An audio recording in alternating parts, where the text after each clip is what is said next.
అందరికీ నమస్కారం. అయితే ఒక బాధ్యత గల మేయర్గా ఈరోజు గౌరవ ముఖ్యమంత్రి రేవంత్ రెడ్డి గారిని ఆయన నివాసంలో కలవడం జరిగింది. 3 ఇష్యూస్ మీద. ఒకటేమో స్టాండింగ్ కమిటీ ఎలక్షన్స్ గురించి, రెండోదేమో జనరల్ బాడీ కండక్ట్ చేయాలి అన్న విషయంలో, మూడోది రివ్యూ మీటింగ్స్ గురించి.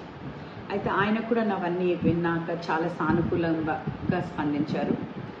మీ అందరికీ కూడా తెలుసు, ఒక standing committee elections every year కూడా జరగాలి.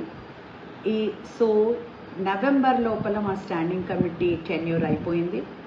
సో ఎలక్షన్స్ ఇమీడియట్గా జరగవలసి ఉండే, కానీ కోడ్ వలన, ఎమ్మెల్యేస్ కోడ్ వలన ఎలక్షన్ జరగలేకపోయింది.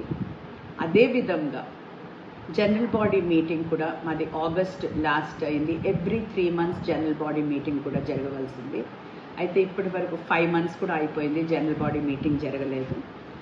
అండ్ మా కార్పొరేటర్స్ అందరు కూడా, అన్ని పార్టీలు, 4 పార్టీల కార్పొరేటర్లు కూడా నా దగ్గరికి పదే రావడం, మా ఆఫీస్కి వాళ్ళ వినతి పత్రం ఇవ్వడము, జనరల్ బాడీ కండక్ట్ చేయమనడము, మరి స్టాండింగ్ కమిటీ ఎలక్షన్స్ పెట్టమనడము, ఇవన్నీ కూడా వాళ్ళు వచ్చి నన్ను అడుగుతున్నందుకు నేను కమిషనర్ గారికి లెటర్స్ కూడా రాశాను. నిన్న కూడా ఒక లెటర్ పంపించాను.